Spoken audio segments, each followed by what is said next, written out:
La dernière fois, on a médité ensemble sur les noces de Cana et on a essayé un peu de trouver quelques secrets qui se cachent derrière ce passage et cet événement où a participé Jésus et sa mère et ses disciples. Et j'aurais même pu être un peu plus précis.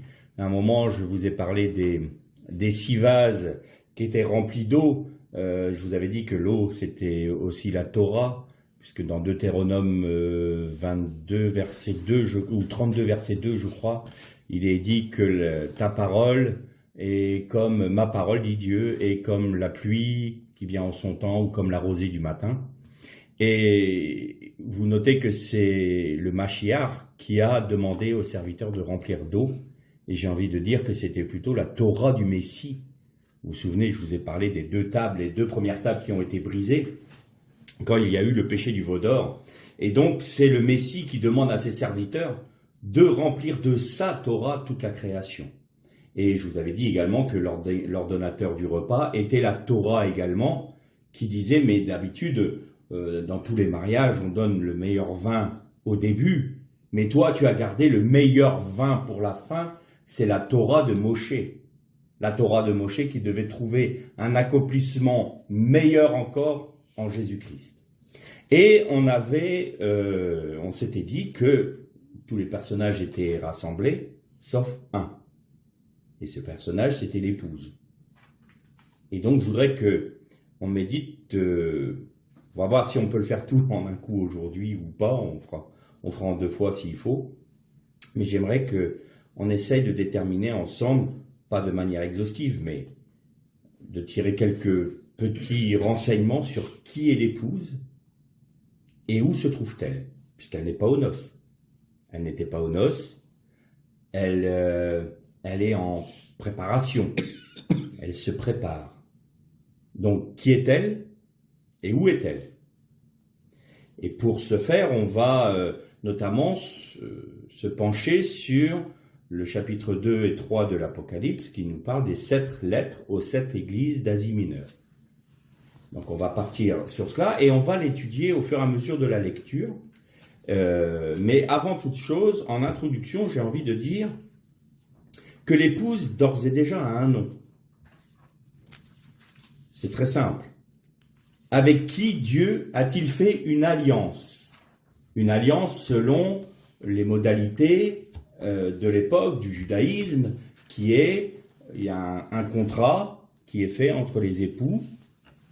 Donc l'épouse s'engage à n'avoir qu'un seul époux, à lui rester fidèle, à honorer son nom. L'époux, lui, s'engage à aimer une seule femme, à prendre soin d'elle, à lui apporter tout ce dont elle a besoin, à la chérir. Et il y a un contrat, une alliance qui se fait. Avec quel peuple? Quel peuple dans toute la terre qui a eu une alliance avec l'Éternel? C'est Israël.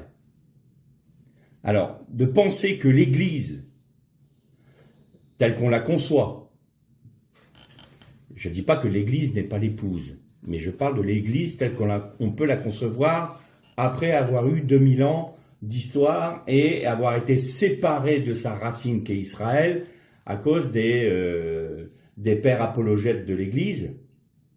Il faut comprendre que dans l'inconscient chrétienne, l'Église remplace Israël.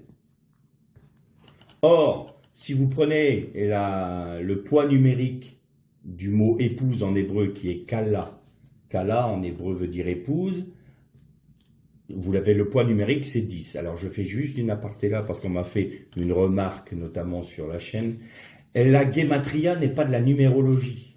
La numérologie sert à étudier votre nom pour savoir quelle est votre personnalité, quel est votre avenir, en fait, tout est rapporté à soi. En fait, c'est un détournement de la guématria biblique. Qu'est-ce que la guématria? C'est le poids numérique d'un mot ou d'une lettre qui est en relation avec un autre mot ou un autre passage de la Torah. Ça nous permet d'avoir des liens et des connexions, et pas pour prédire l'avenir ou pour savoir si je suis tel caractère et tout ça. La guématria sert à sonder qui est Dieu, la numérologie sert à s'auto-suffire et à s'auto-satisfaire. Donc je réfute, je réfute le terme de numérologie et je parle de gematria. La numérologie est un dérivé, dérivé païen de la gematria. La gematria est un système d'exégèse qui a été donné par Moïse aux Hébreux. Or, évidemment, comme la Kabbale, tout ça a été détourné par les païens, par l'ennemi, pour en faire quelque chose d'occulte. Effectivement, la numérologie, c'est de l'occultisme. Une certaine forme de Kabbale, c'est de l'occultisme. Pourquoi? Parce que ce qui est au centre des recherches, ce n'est pas Dieu, mais l'homme. Savoir son avenir.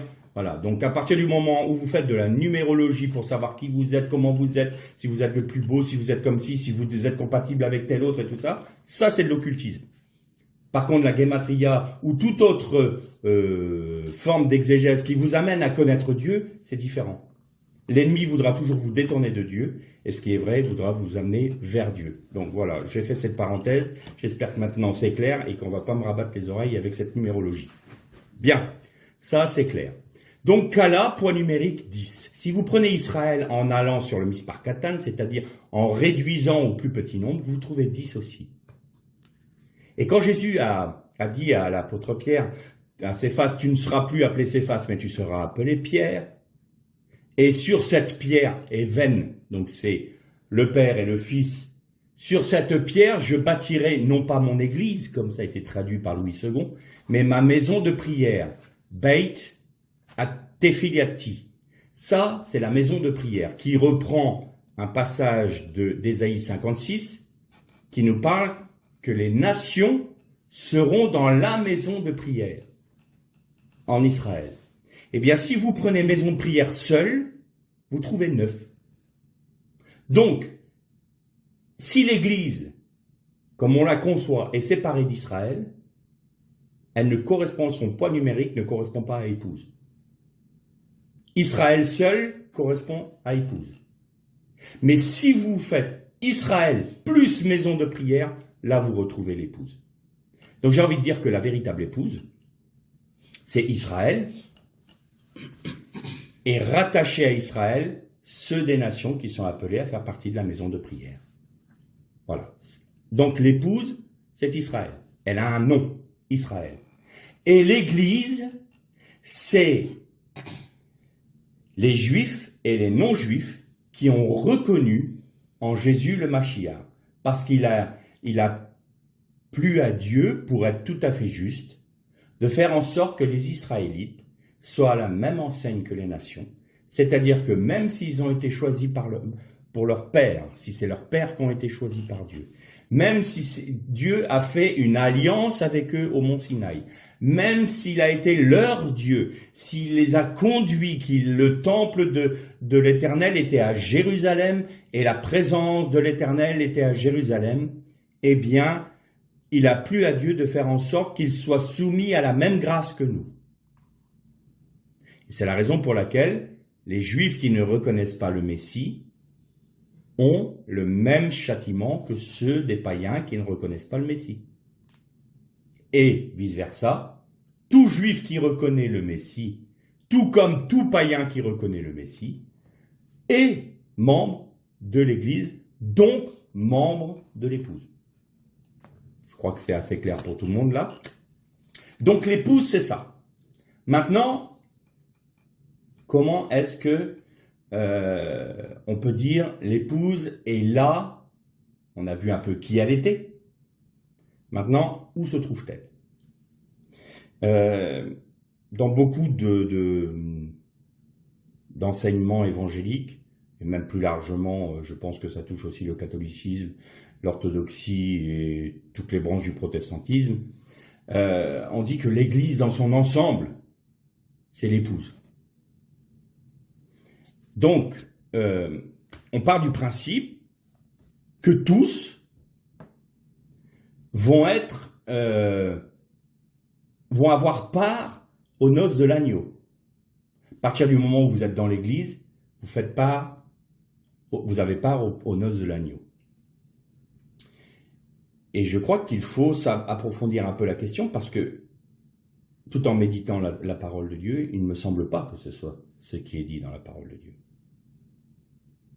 Parce que je vois les 5 vierges sages qui, elles, ont eu suffisamment d'huile pour rentrer aux noces de l'agneau, et les 5 vierges folles, qui étaient vierges, qui n'avaient pas assez d'huile, et qui, elles, n'ont pas pu rentrer aux noces de l'agneau.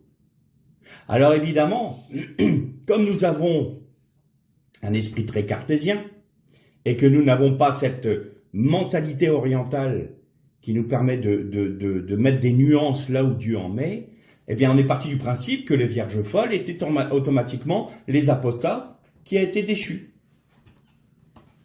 Et vous m'avez souvent entendu dire, mais où se trouvent ceux qui sont sauvés comme à travers du feu? Ils ont perdu leur récompense, nous dit Paul. Ils sont sauvés, oui, mais comme à travers du feu, parce que toute leur œuvre, c'est du bois, c'est de la paille, c'est du chaume. Donc, s'ils sont sauvés, ils sont bien quelque part. Ils ont bien part à quelque chose. Mais là encore, on a un patois de Canaan chrétien ou évangélique qui fait « on va tous aller dans le royaume de Dieu ». Donc le royaume de Dieu, pour nous, est un emplacement. En fait, on a fait en sorte, dans l'inconscient populaire chrétienne, le royaume de Dieu, c'est le paradis. C'est le Gan Eden. Donc, si vous n'êtes pas dans le royaume de Dieu, ben vous n'êtes pas dans le paradis. Si vous n'êtes pas dans le paradis, vous êtes en enfer. Voilà, c'est très bien. Hein. Mais Jésus a dit à ses disciples, il y a plusieurs maisons dans la demeure de mon Père. Et si ce n'était pas le cas, je vous l'aurais dit. Donc, il faut qu'on essaye de déterminer bibliquement qui est qui et qui a part à quoi. Et ça, tout ça nous est révélé dans ces fameuses lettres aux 7 églises d'Asie mineure. Alors évidemment, là encore, je me souviens d'une conversation entre 2 frères. Il y en avait un qui abordait donc les lettres aux 7 églises en disant « ça, c'est l'histoire de l'église, Éphèse c'est le début, et puis Laodicée c'est l'église de la fin. Donc on a toute l'histoire de l'église qui est contée là à travers le récit des 7 églises d'Asie mineure. » Et l'autre disait non, parce qu'on retrouve les traits de toutes les églises dans les différents temps. Il y a ceux qui sont fidèles, ceux qui sont apostats, ceux qui sont comme Philadelphie, ceux qui sont comme Smyrne, et on en retrouve toujours. Donc moi je dis non, c'est pas ça la bonne interprétation. La bonne interprétation, c'est que les 7 églises se retrouvent à tous les temps de l'histoire de l'église. Évidemment, on est toujours cartésien. Donc ils étaient là. Non, toi, ton enseignement est mauvais, moi, le mien, il est bon. Mais non, alors on argumente. J'ai envie de dire, vous aviez tous les 2 raison, mes frères. Parce que autant nous pouvons aborder les 7 lettres aux églises d'Asie comme étant chronologiquement, dans sa grande ligne, l'histoire de l'église. Éphèse, c'est le début, c'est la première église que Paul a évangélisée. Et c'est là où il y a eu un immense réveil, il y avait beaucoup de conversions. Les gens, on va voir ça tout à l'heure, brûlaient leurs livres de magie et d'idolâtrie, et il y a eu un immense réveil à Éphèse. Ensuite, vous avez Smyrne qui correspond aux persécutions qui ont suivi l'histoire de l'Église, qui a été persécutée, et ainsi de suite.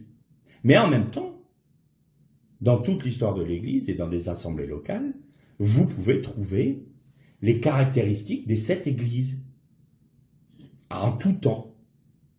Et ça, c'est l'aspect oriental, c'est-à-dire, comme je vous le disais, la vérité étant un diamant, un apporte une facette, l'autre apporte une autre facette, et c'est l'ensemble du diamant qu'est la vérité, pas ma facette que je vais apporter. Alors aujourd'hui, moi, je vais vous apporter une facette. Mais il peut y avoir des compléments qui seront apportés par d'autres frères, parce que nous sommes tous complémentaires, et non pas nous battre les uns contre les autres.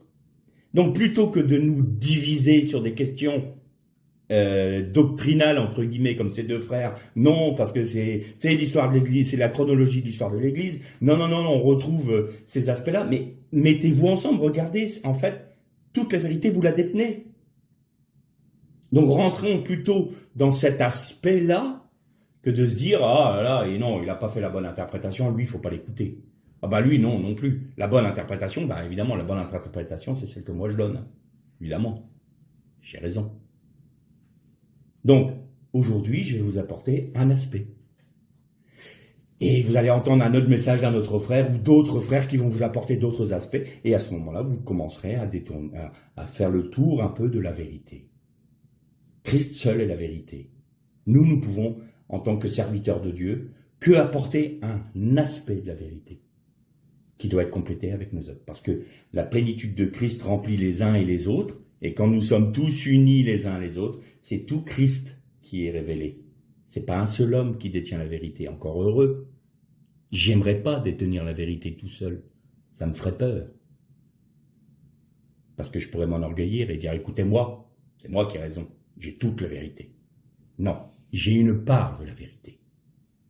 Et d'autres frères ont d'autres parts de vérité.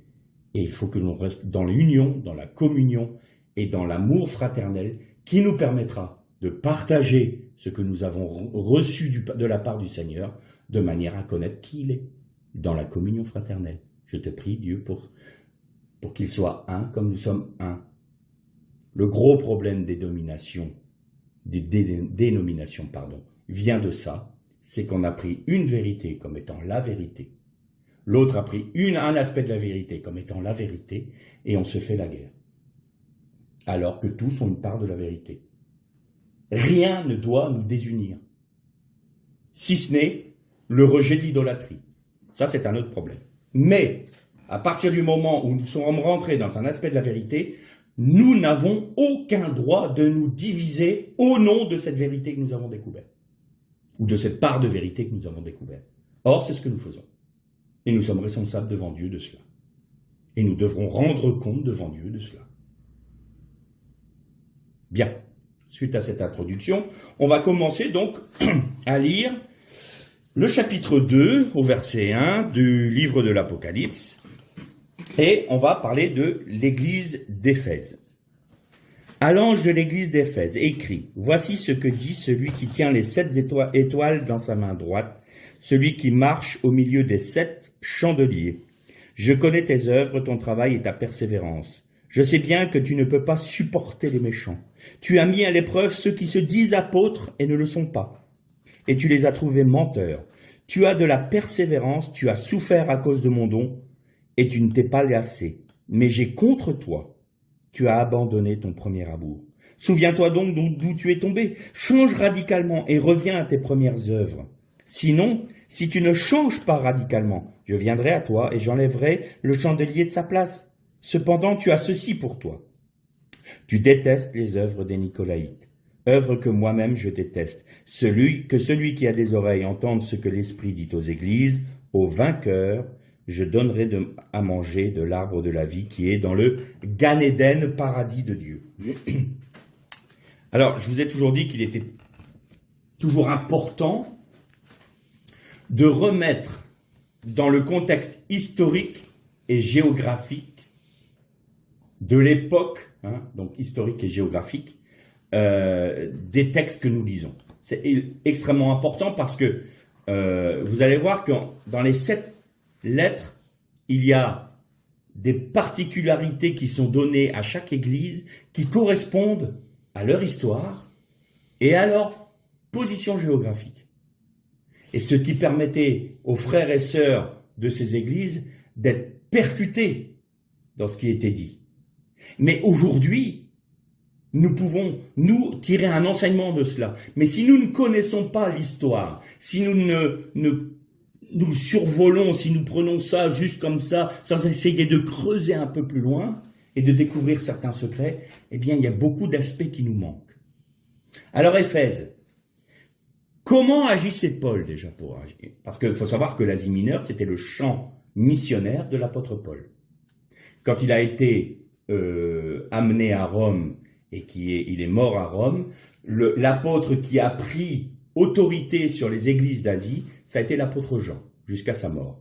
D'ailleurs, il y a une basilique, les ruines d'une basilique qui est à Éphèse, sur le lieu historique d'Éphèse, et dans la nef de cette basilique qui avait été construite, vous avez le tombeau de Jean. Vous avez une pierre tombale, l'apôtre Jean, sigille l'apôtre Jean. Donc, on pense vraiment que Jean est mort à Éphèse et qu'il a été inhumé à Éphèse. Donc, Paul agissait toujours de la même manière. Et sur ce point-là, il respectait, j'ai envie de dire, à la lettre, le commandement que le Seigneur avait donné aux disciples. C'était « Allez, annoncer ma parole d'abord à Jérusalem, puis dans toute la Judée, et après dans le monde entier. » Eh bien, Paul faisait une chose très simple. Il rentrait dans une ville, dans un champ missionnaire, et il allait dans la synagogue de la ville. Pourquoi ? Pour une raison très simple. C'est que, à partir du moment où les Juifs étaient eux-mêmes au courant de la Torah, puisqu'ils étudiaient la Torah toutes les semaines, et ils passaient leur temps à étudier la Torah, eh bien, il était aisé pour Paul d'arriver là-bas et d'annoncer l'accomplissement de la Torah en Jésus-Christ. Et donc, qu'est-ce qui se passait tout le temps ? Au début, on l'écoutait, certains étaient touchés et découvraient, mais effectivement, tout ce qu'on découvre, nous, actuellement, en disant « Ah, mais Jésus, il est dans tous les versets, dans toutes les paroles de la Torah, on le trouve partout dans toute la Bible. Hein, » nos cours Zoom le démontrent. Et ben, eux ont compris à plus forte raison. Mais effectivement, mais tout s'explique. Et donc, ils suivaient Paul. Et donc, ils devenaient des Notzrim, des Nazaréens. Sauf que certains Juifs récalcitrants, eh bien, n'acceptaient pas le message de Paul. Ça n'a pas manqué à Éphèse. Et au bout d'un moment, ils mettaient manu militari Paul hors de la synagogue et tous ceux qui avaient cru avec lui. Et donc, qu'est-ce qu'il faisait Paul ? Eh bien, à Éphèse, il allait à la bibliothèque de Celsius. Vous avez encore aujourd'hui les ruines de cette bibliothèque qui était un monument. C'était, je crois, la deuxième bibliothèque après celle d'Alexandrie. Donc, vous avez encore les grandes colonnades là, et vous avez les marches de la bibliothèque. Et quand vous regardez les ruines, sur une des marches, vous avez une menorah qui est gravée, qui montre l'importance de la communauté juive qui était à Éphèse. Et donc, Paul annonçait avec les Juifs qui avaient cru en Jésus le message de l'Évangile. Et les païens qui écoutaient ça disaient « c'est quoi votre Dieu ?» Et là, il expliquait la Torah. Et Paul est resté 6 ans à Éphèse. Et il y a eu un très grand réveil à Éphèse, on pourrait dire. Et donc, à tel point, que ceux qui pratiquaient la magie et le culte d'Artémis, puisqu'il y avait un très grand temple d'Artémis à Éphèse, eh bien, ils venaient, ils apportaient leurs livres, leurs rouleaux de magie et d'occultisme, et ils les brûlaient. Et on a fait à peu près le calcul grosso modo, il y avait pour plus de 3 millions d'euros qui sont partis en fumée.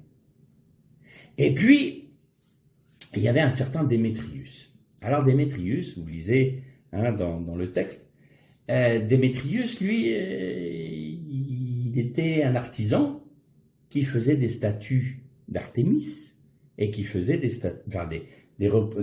répliques du temple d'Artémis.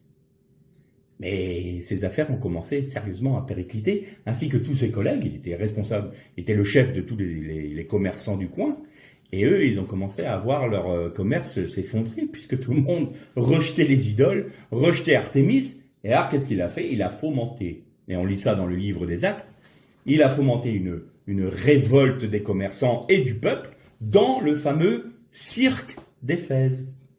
Et donc, pendant 2 heures, ils ont clamé « Grande est l'Artémis d'Éphèse, grande est l'Artémis d'Éphèse, grande est... » à tel point que le gouverneur d'Éphèse est allé les voir en disant « Mais attends, qu'est-ce qui se passe ici ?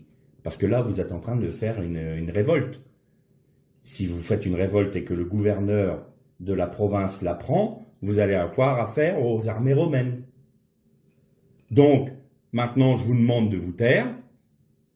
Si vous avez du grief contre Paul, vous le traînez devant les tribunaux, et vous arrangez ça au niveau des tribunaux. Mais pas de troubles à la Pax Romana. Ça nous ramène un peu aux événements qu'on a en France aujourd'hui. Faut remettre la paix dans le pays. Taisez-vous, faut aller devant les tribunaux. Oui, encore faut-il que les tribunaux soient dignes de ce nom. Enfin bon, bref, ça c'est un autre sujet. Et donc, Paul, à un moment, a voulu aller dans le cirque devant toute la foule pour leur expliquer. Et ses compagnons ont dit, ah non, non, non, tu fais pas ça, tu vas te faire lyncher. Et donc Paul a quitté Éphèse à ce moment-là. Donc ça a été le grand moment de l'essor du christianisme, du notrisme, j'ai envie, si je puis employer ce néologisme-là, dans l'Asie mineure. Et il y a quelque chose d'assez frappant. Je vous ai déjà parlé de Babylone, de Babel, faire des briques, vous vous souvenez de ça? Et il y a une basilique particulière, on l'appelle la basilique rouge à Éphèse, elle est faite totalement de briques rouges. Et avant d'être une basilique, c'était un temple à 2 dieux égyptiens. Il y avait donc, c'était un temple à Isis et à Sérapis. Alors pourquoi Sérapis? Sérapis, en fait, c'est le dieu Apis, c'est-à-dire c'est le veau d'or. Et pourquoi Sérapis? Pour une simple raison. Parce que dans le texte égyptien, c'est marqué Oser Apis. Et Oser, c'est Osiris. Osiris Apis, nous t'adorons, et Isis, son épouse. Mais en grec, le O, c'est un article. Donc, ils ont conclu que c'était O, le Sérapis. Et non pas Oser Apis. Donc, chez les Grecs, le Apis est devenu Sérapis. Et donc, ils l'ont intégré, parce que ça, c'était typique chez les Grecs. Ils prenaient du panthéon des autres peuples et ils l'ajoutaient au leur. Donc, il y a un syncrétisme total. Donc, vous aviez le veau d'or, à Isis, Osiris, tout ça mélangé avec Artémis, qui n'est autre que la déesse des Romains, Diane. Enfin, voilà, un petit pote là, ça a un petit pot pourri. Voilà, et on adorait tout ça. Et à ce moment-là, eh bien, le christianisme, enfin du moins l'évangile de Paul a porté un tel fruit dans la ville d'Éphèse que ce temple-là à Osiris et à Sérapis, à Apis, j'ai envie de dire, est tombé en désuétude et ils en ont fait une basilique où les frères se réunissaient parce que c'était un lieu qui était assez grand pour pouvoir recevoir tous ceux qui avaient cru en Jésus. Parce qu'ils n'étaient pas acceptés à la synagogue. Donc, on voit déjà là, on va remettre, comme je le fais là, remettre dans le contexte historique et dans le contexte géographique les 7 églises. Mais je vais faire une autre chose aussi. Je ne vais pas parler tout de suite de Smyrne ni de Philadelphie. Et vous comprendrez à la fin pourquoi. Parce que là, on touche au cœur de l'épouse.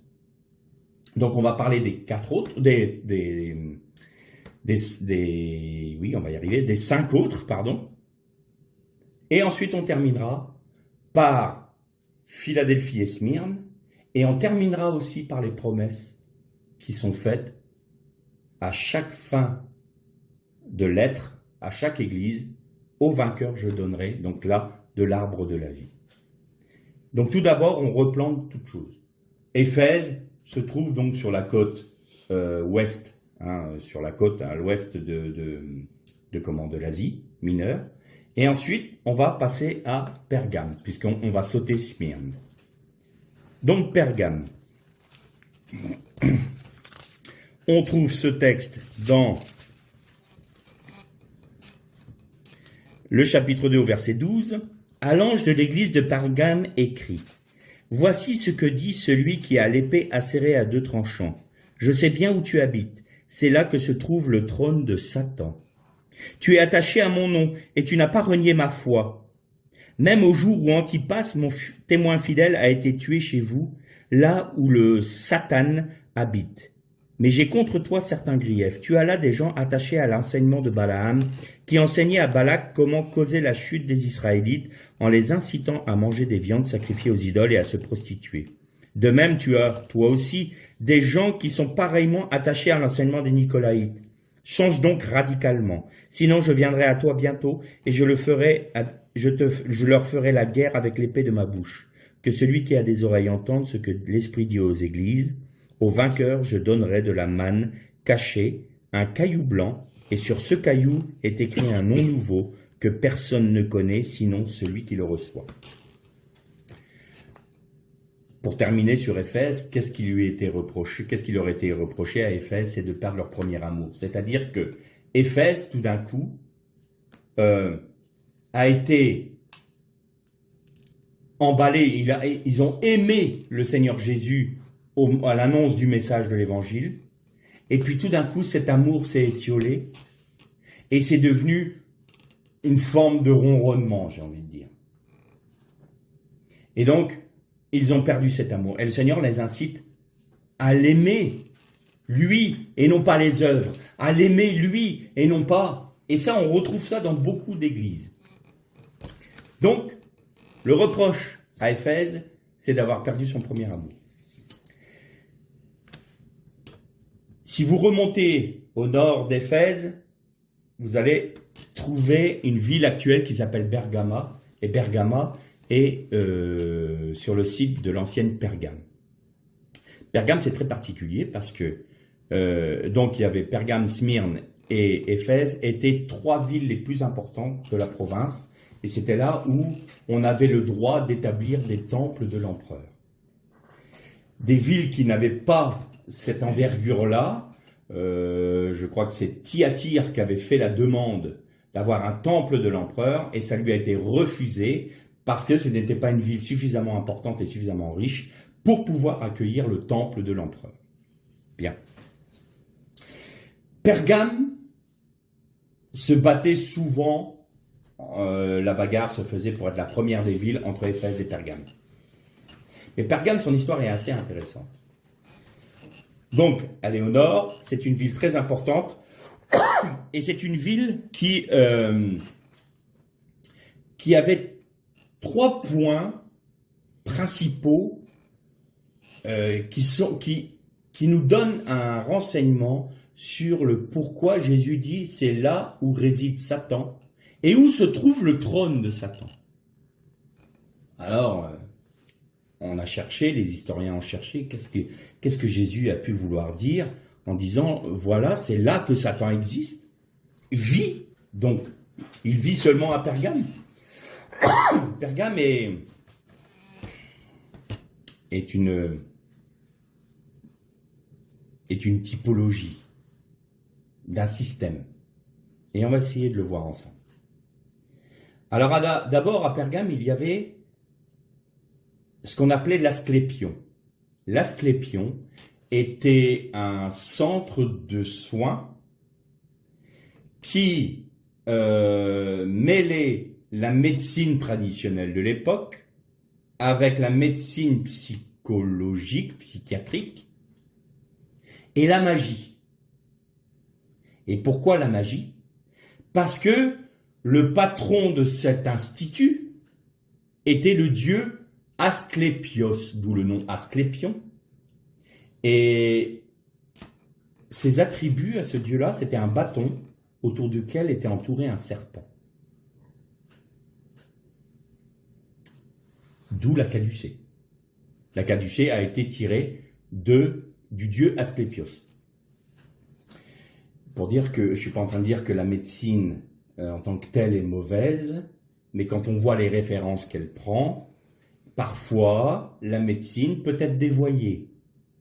Je dis toujours, et je ne suis pas le seul à le dire, il faut comprendre que si les laboratoires pharmaceutiques sont si riches aujourd'hui, c'est pas parce qu'ils font que les gens soient bien portants. Si tout le monde était bien portant, qu'ils guérissaient tout le monde, ils ne gagneraient pas d'argent. Vous arriverez à lire entre les lignes. Donc Asclépios, le serpent qui peut très bien te mordre pour te tuer ou très bien te soigner. Il y a les deux aspects. Vous avez des médecins qui sont formidables, qui sont dévoués, et vous en avez d'autres qui sont beaucoup plus discutables, on va dire. Vous avez des instituts qui sont très bien, très dévoués, qui cherchent qu'une seule chose, c'est vraiment d'aider leurs prochains et les guérir, et vous en avez d'autres qui ont d'autres motivations. Un chrétien doit d'abord remettre tout à Dieu, même s'ils utilisent le système médical. C'est pas le problème. Je suis pas en train de dire qu'il ne faut pas aller à l'hôpital ou pas appeler votre médecin. Ce que je dis simplement, c'est qu'il faut remettre les choses à leur juste place. Nous ne nous appartenons plus, nous appartenons à Dieu d'abord. Donc c'est Dieu d'abord notre premier médecin.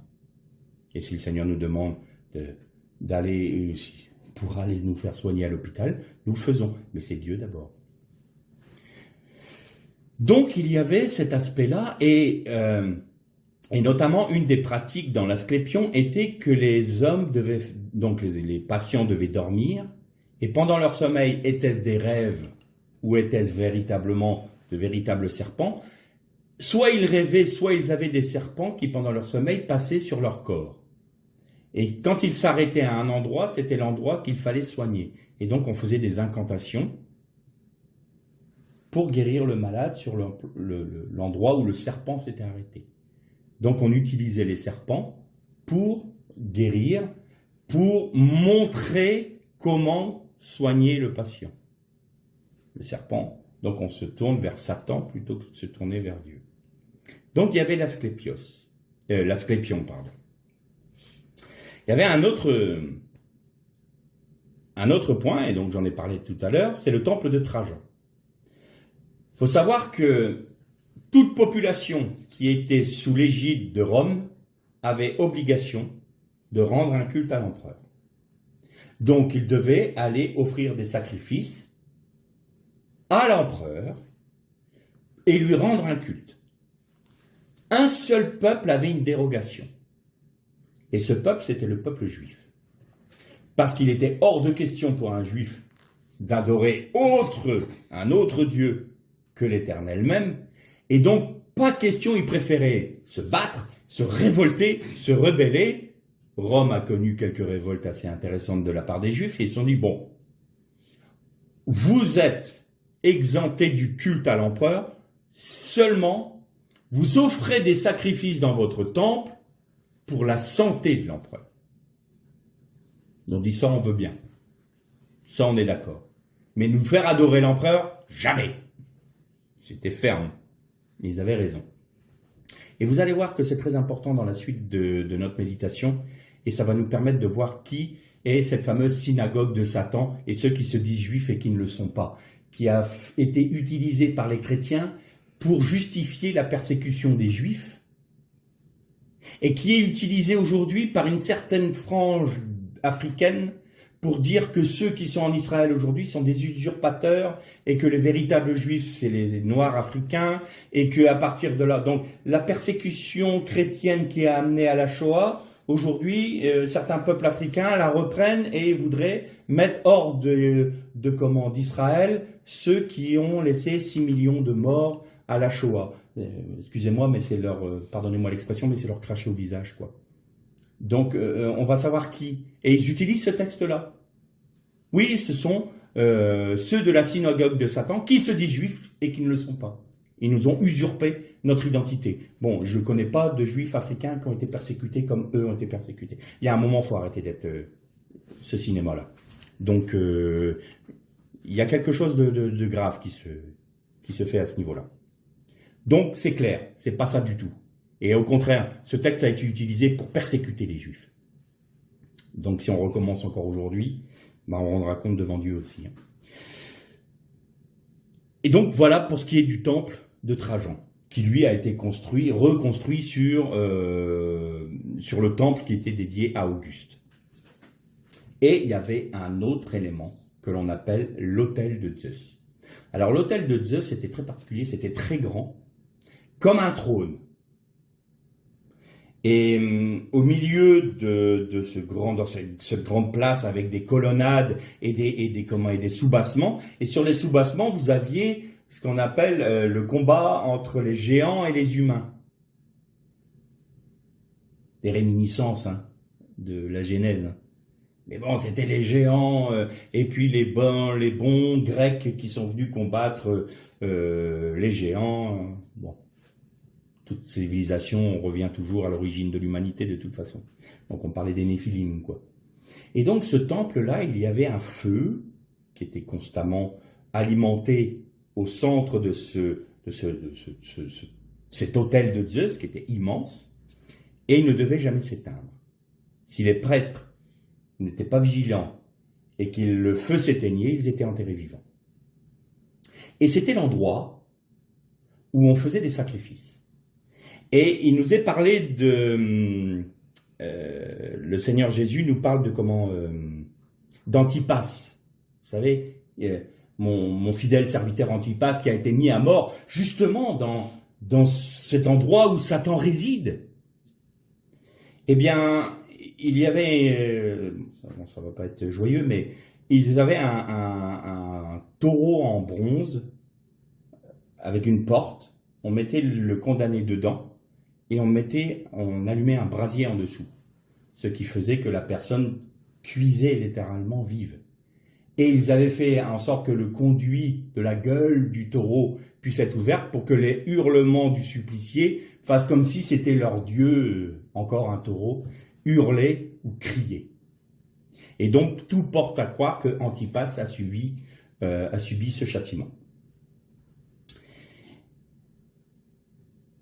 En 1879, un certain Karl Humann, allemand, a fait des fouilles à Pergame et il a vu que des gens prenaient des pierres calcaires et les réduisaient en poudre pour faire de la chaux.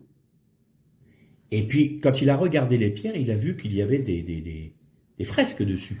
Et il a dit, mais où est-ce que vous prenez vos pierres pour faire la chaux? Il dit, oh, c'est un grand mur qui est là-bas. Puis il leur a montré, c'était à moitié enterré. Et puis il a découvert il commençait à découvrir un des fameuses fresques de ce temple de Zeus. Et donc il a demandé aux autorités ottomanes de l'époque s'il avait l'autorisation de faire des fouilles et de ramener à Berlin, en Allemagne, le fruit des fouilles. Autorisation qui lui a été donnée. Et donc il a commencé à excaver le fameux hôtel de Zeus. Et il a tout ramené à Berlin.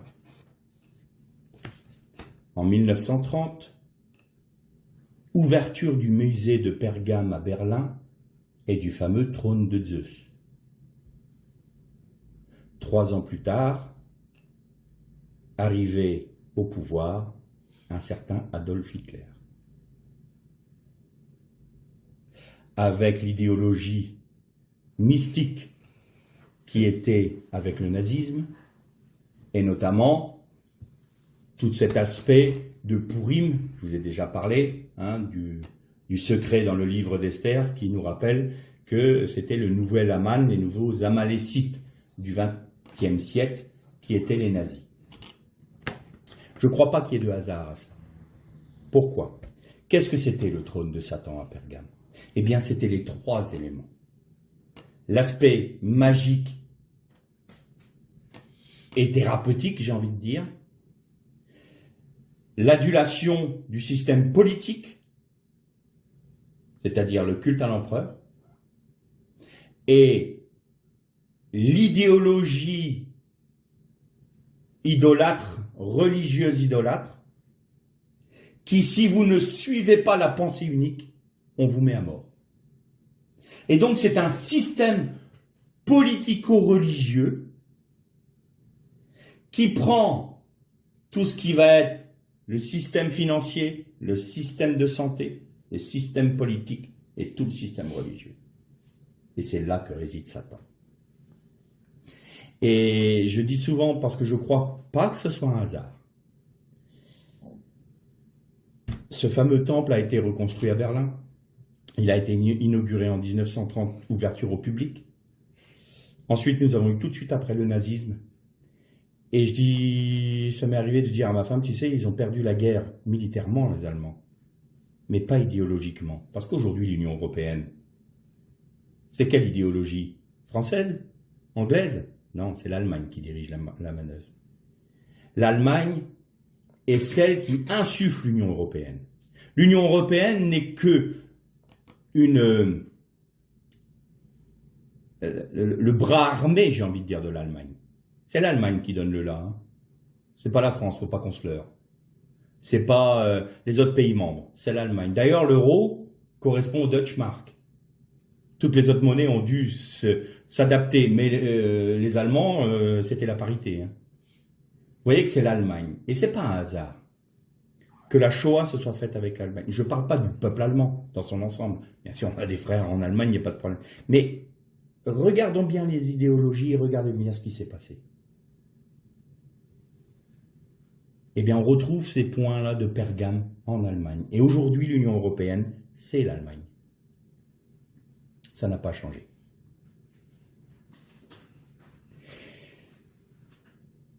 Donc, on sait maintenant où était le trône de Satan et ce qu'était le trône de Satan. Et là où il réside.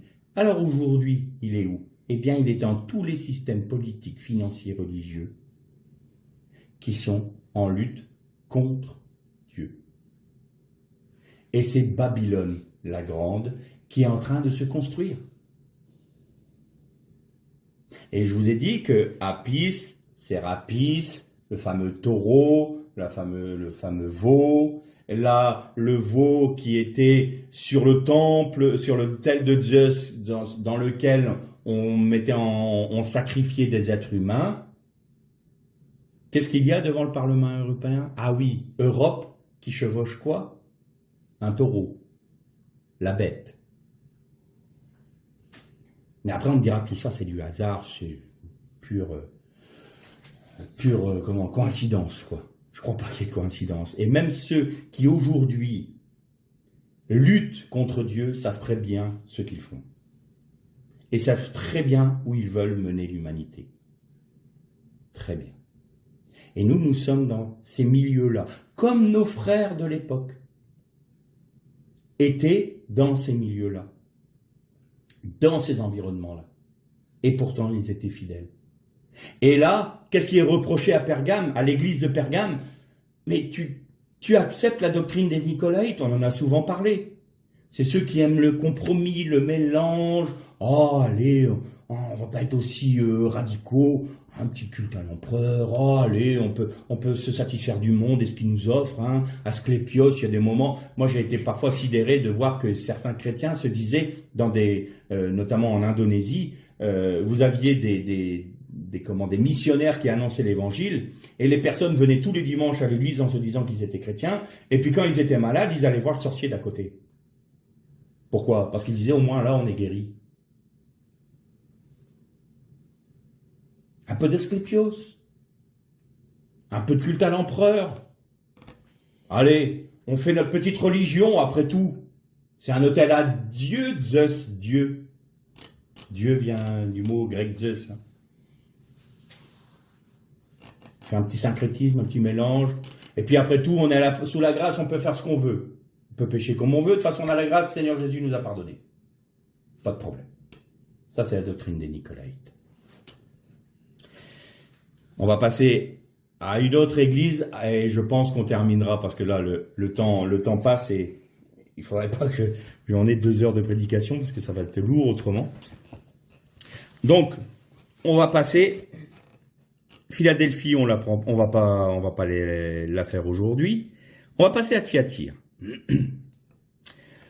À l'ange de l'église de Thyatire écrit: Voici ce que dit le Fils de Dieu, celui qui a les yeux comme un feu flamboyant et dont les pieds ressemblent à du bronze. Je connais tes œuvres, ton amour, ta foi, ton service et ta persévérance. Je sais bien que tes dernières œuvres sont plus nombreuses que les premières. Cependant, j'ai ceci contre toi. Tu laisses cette Jézabel, qui se dit prophétesse, égarer mes esclaves ou mes serviteurs, en leur enseignant à se prostituer et à manger des viandes sacrifiées aux idoles.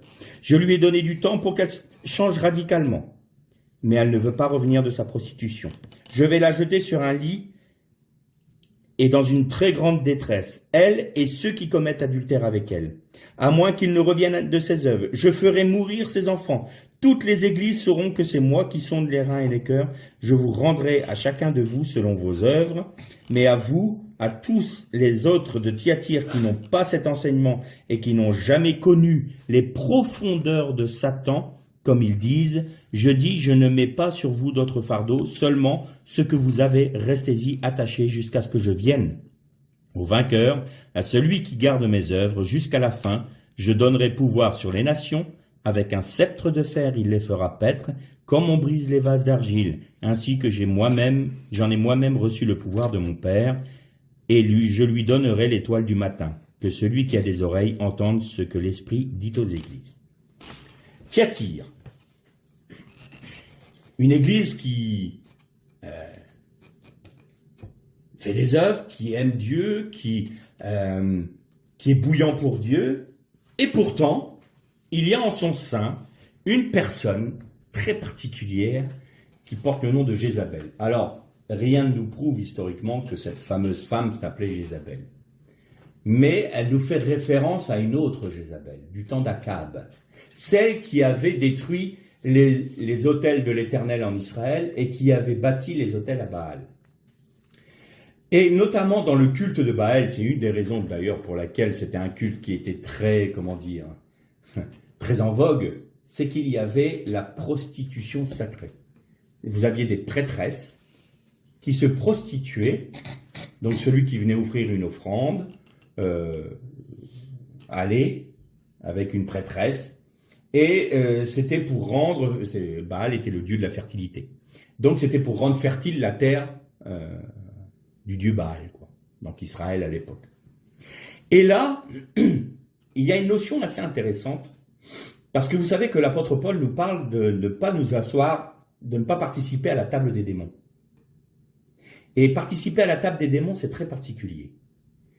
Parce que là, il nous est dit interdiction de manger des viandes, elle vous incite à manger des viandes sacrifiées aux idoles. Dans Acte 15, il nous est dit qu'ils aillent écouter la loi de Moïse dans toutes les synagogues, qu'ils ne mangent pas de sang, qu'ils ne mangent pas d'animaux étouffés, qu'ils se maintiennent de l'impureté, qu'ils aient un seul Dieu, qu'ils ne soient pas idolâtres, et qu'ils ne mangent pas de viande sacrifiée aux idoles. Et pourtant, dans une de ses épîtres, l'apôtre Paul dit « Mais il y en a qui ont la liberté de manger des viandes sacrifiées aux idoles sans que ça leur pose de problème de conscience, et d'autres qui ne peuvent pas parce que ça leur pose un problème de conscience. Faites tout pour l'amour de l'autre, du prochain. » Alors, vous mangez des viandes sacrifiées aux idoles, pas manger des viandes sacrifiées aux idoles. Est-ce qu'on a la liberté, pas la liberté? Je vous ai déjà expliqué. Pourquoi? Parce que tous les sacrifices qui étaient donnés à des dieux, ces viandes-là étaient amenées à l'agora, c'est-à-dire au centre de la ville, le centre commercial de la ville, et ils étaient vendus sur les étalages pour tout le monde. Donc, tu venais acheter de la viande, c'était de la viande qui avait été peut-être sacrifiée aux idoles. Manger de la viande sacrifiée aux idoles, c'est plus que simplement d'acheter de la viande sur un étal et puis l'amener chez soi et manger. Non, c'est aller à la table des démons. Et je vous ai parlé de cette peuplade qui buvait du sang, ils sacrifiaient des animaux à des démons, et ils buvaient du sang, ils se mettaient en arc de cercle, et ils faisaient des incantations, et il y avait des places qui étaient vides, parce que, disait-il, c'est les places pour que les démons prennent place parmi nous, pour que nous mangions à la même table, c'est-à-dire que nous communions avec les démons, et cette communion se fait par le sang que nous buvons. Tu ne mangeras, tu ne consommeras pas de sang. Et eux, avec les démons, on va consommer le sang du sacrifice parce qu'on absorbe sa vie et nous voulons que les démons prennent la vie des sacrifices et nous communions avec les démons. C'est ça le repas des démons. Et donc, cette fameuse femme qui est appelée Jézabel, elle incitait donc les frères responsables, au moins certains responsables de l'Église, à pratiquer la prostitution rituelle et à, entre guillemets, manger à la table des démons. C'est-à-dire que vous allez manger des viandes sacrifiées aux idoles en toute connaissance de cause, mais pour vous lier aux démons, puisque vous acceptez le Christ, mais en même temps vous acceptez cette idolâtrie qui est la prostitution sacrée, donc vous mangez en même temps des viandes sacrifiées aux idoles, vous copulez avec des démons, j'ai envie de dire. Ça change de note, là. C'est pas un bout de viande qu'on a été acheté sur un étalage. Là, on pratique l'idolâtrie physiquement, spirituellement, on est des prostituées spirituelles. Vous allez voir que c'est important. Donc, c'est une prostituée. Et Jézabel d'Akab, quelle a été sa fin? Elle a été défenestrée par le successeur d'Akab, et les chiens l'ont mangée, l'ont dévorée. Ça veut dire quoi? Le chien, c'est un nécrophage. eh bien, elle n'a pas eu de sépulture. Son souvenir, non seulement elle a apporté la mort en Israël à cause du culte à Baal, et elle a fait tuer tout, sauf Élie, tous les prophètes de l'Éternel. Eh bien, c'est des nécrophages qui sont venus manger ses chairs. Elle n'a pas eu de sépulture. Sa mémoire a disparu dans la mort. Et que nous dit le texte là? Vous voyez là, ce culte aux idoles. À ceux qui n'ont pas connu, qui n'ont jamais connu les profondeurs de Satan. Et ils le disaient, vous voyez, comme ils disent. C'est-à-dire que ces hommes-là, eh bien, ils voulaient de Jésus, ils acceptaient le sacrifice de Jésus, ils se disaient chrétiens, ils étaient dans l'église, mais en même temps, on va goûter aux profondeurs de Satan. Tout ce que Satan peut nous donner, on l'accepte. On accepte même de manger à la table des démons.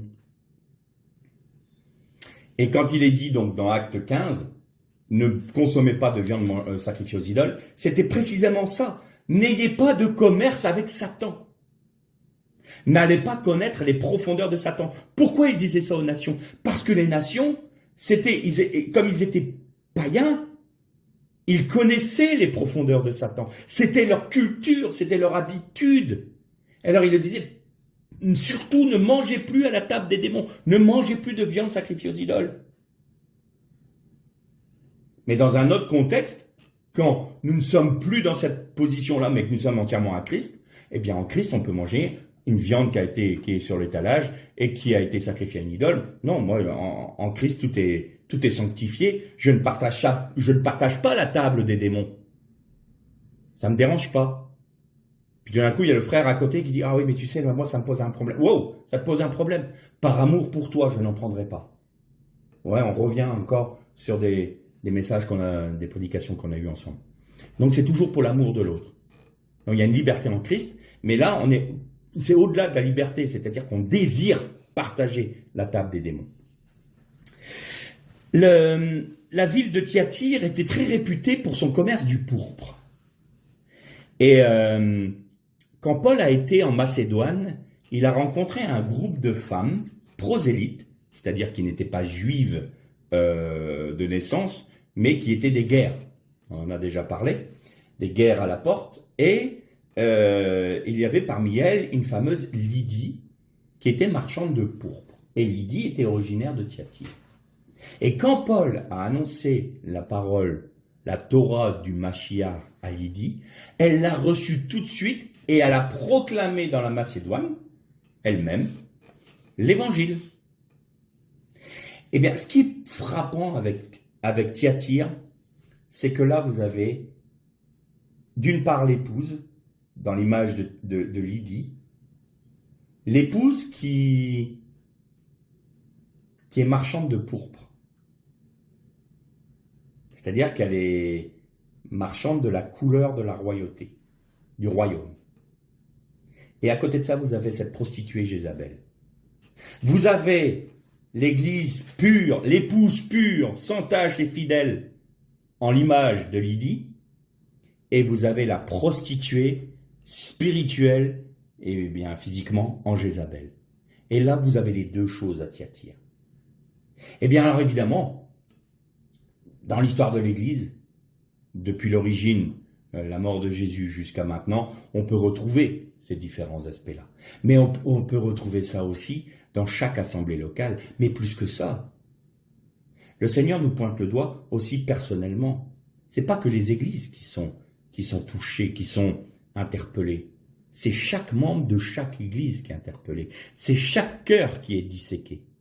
C'est comme si le Seigneur faisait un plan large sur l'histoire de l'Église, puis tout d'un coup il vient sur votre pays, puis tout d'un coup il vient sur votre assemblée locale, et puis il vient sur vous, et puis maintenant il va grossir le champ jusqu'à arriver dans votre cœur. Qu'est-ce qu'il y a dans votre cœur?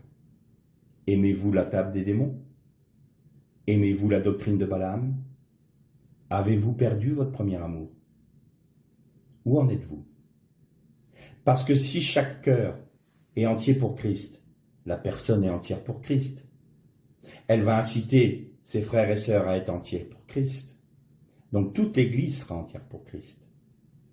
Et cette église-là peut aussi inciter d'autres églises de d'autres lieux de son pays à être entiers pour Christ.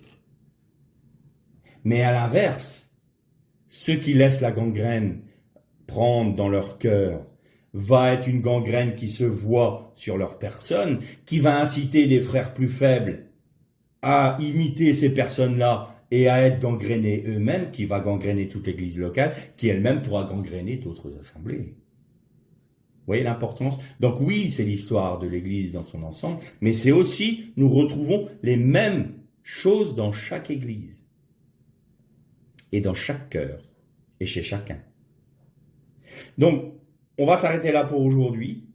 La semaine prochaine, Dieu voulant, on poursuivra sur donc les autres églises et on terminera par Smyrne et Philadelphie et les promesses aux vainqueurs. Mais là, on commence un peu à discerner la nature de l'épouse.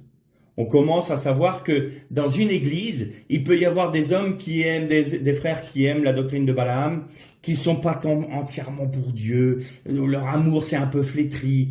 Et puis on commence à découvrir une chose importante. Dans chacune des églises, il y a des vainqueurs. Et là, vous me voyez venir. Mais on poursuit la prochaine fois. Lech le Shalom.